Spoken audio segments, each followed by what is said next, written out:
Hello tacticians, it's Nox here, and it's that time of the month again where we get a brand new character, and this time we're getting Lucien, the Death Company Intercessor.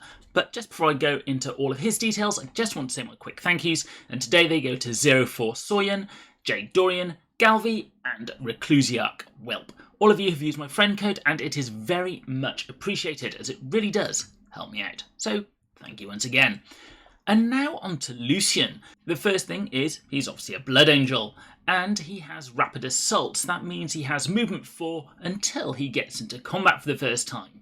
He also has Resilient, and this is actually quite important for this character, as we'll get to in a bit. And finally, he is Unstoppable, and this is a great trait, as it means he can run all the way over the Razor Wire, Broken Ice and Fire, which is very useful in the campaigns where he can be used, and also in the TA.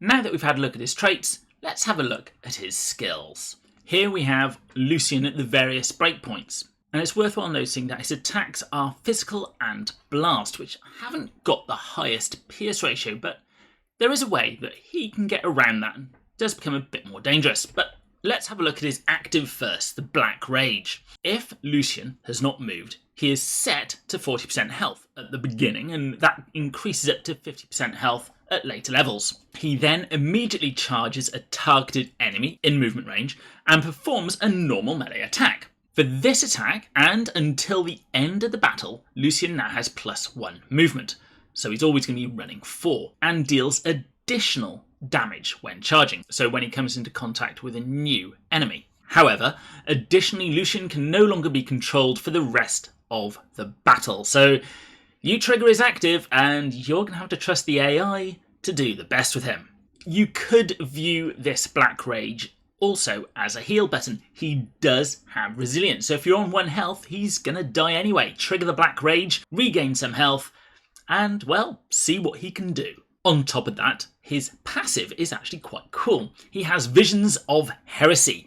After performing a normal attack, so that's his physical in melee or the blast for his shooting, he then attacks an additional time, dealing additional 2 attacks of bolter damage to an enemy within 2 hexes, preferring kills. So most of the time, if you're in combat, it's also going to be the same one, but if you have 2 which are equidistant away from each other, it's going to choose the one he can kill, which is still quite useful. Then, if Lucien is at or below 50% health, which he will be if you trigger the Black Rage, all of his attacks have additional pierce ratio.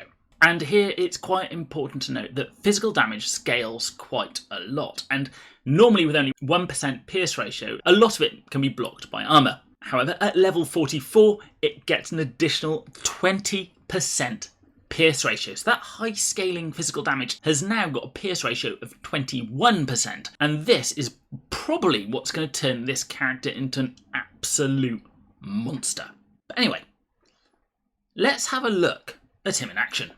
As always, I'm going to be showing these at the rare rarity, but if you are interested at the epic rarity, please leave me a message in the comments below, and I'll start integrating that into my previews of these characters as well.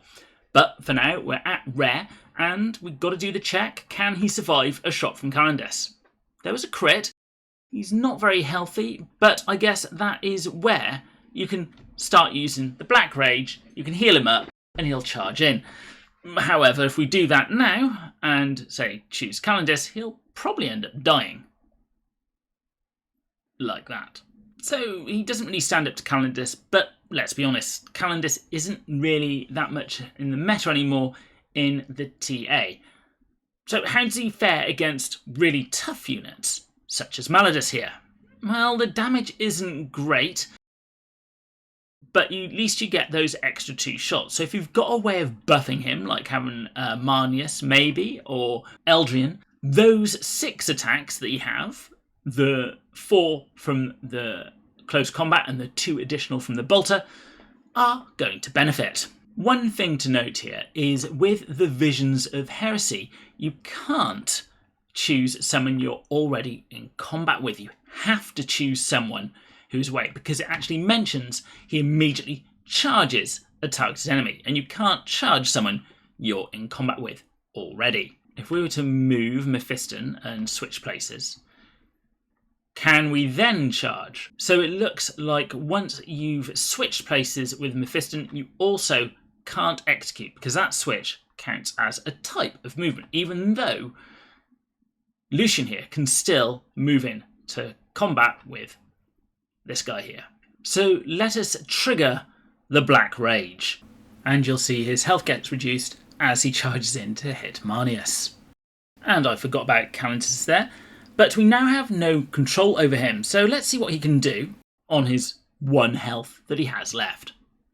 Who is he going to attack? As I said, the AI isn't the brightest, so use that with care. Now, there is something else which we can see on this test server, and I'm not sure if it's going to be making it into the live server, and that's this Pierce ratio down here. It shows you the 15%, but it only seems to be on Lucien. So I'm not sure if this is something that they're testing and will be coming in the future, or just one of those artifacts on the test server. We've talked about his use in PvP and a little bit about Guild War because they are related. The one place where he may find a home is against the Winged Tyranid Prime as part of the Screamer Killer guild raid, as this is vulnerable to blast damage. The other possible use is against the Avatar of Cain. Now, this guild raid boss leaves fire everywhere, and as such, the Unstoppable trait could be of some use here as well. Will it be good enough to replace existing characters? I personally would need to do more testing to find out, and as such, I'm not yet ready to say whether he will take a place there or not. We've now seen him in action. The question is, if you're a new player, should you invest in this character? Well, first of all, he unlocks at uncommon, so you'll probably unlock him anyway. Should you invest into him? And that is a harder one to answer. And my gut feeling is if you're a new player, you could probably leave this guy alone. If you've been playing this for a while and you're starting to do well in the legendary events, I would say this is someone who's going to need to be invested in. And the reason I say that is because of the blast weapon attack. We are seeing in the legendary events, they're bringing in new attacks, and blast is one of the ones that I don't think has been used yet. And as such, this character is going to fulfill a vital role in those legendary events in the future, possibly. I have no knowledge of what legendary events are coming up, but because there are so few characters with blast, this is one that you will want to have just in case it does crop up. In fact, put your tinfoil hats on, because there are only 4 other characters in the Imperial faction which have blast, and outside of the Imperial faction there's only 1 in Chaos and 1 in the Xenos faction. So make of that what you will, but personally I am going to be gearing this guy up. If you like these videos, then it would be much appreciated if you at least think about using my friend code, as it really does help me out. Or if you or your guilds are looking for a new home, please reach out to any of the guilds shown, as we'll always welcome new people into our midst. As always, don't forget to like, comment and subscribe, and I'll be seeing you on the battlefield.